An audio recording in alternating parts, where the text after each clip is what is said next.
Question number 3 part number 1।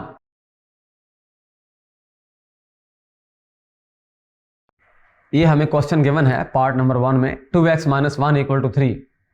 हमने बताना है कि ये ग्राफ जो है वो पैरेलल टू x एक्सिस है, पैरेलल टू y एक्सिस है या दोनों के पैरेलल नहीं है।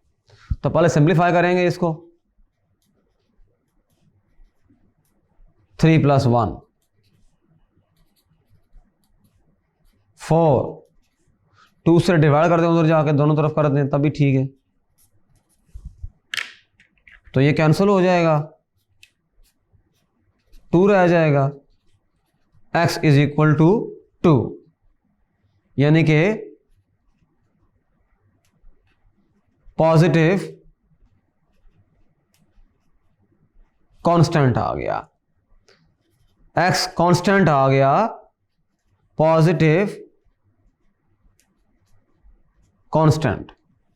तो ये जो x = 2 है, ये एक लाइन है पैरेलल टू y एक्सिस। ये बहुत सिंपल है।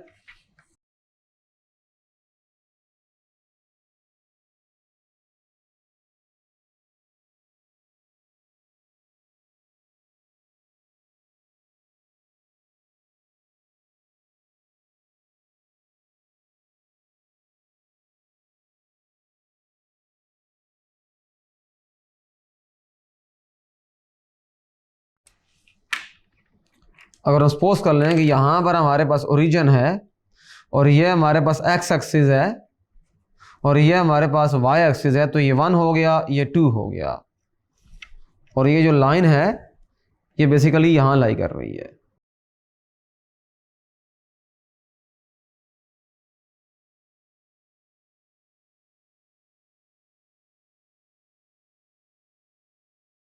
x = 2। Thank you.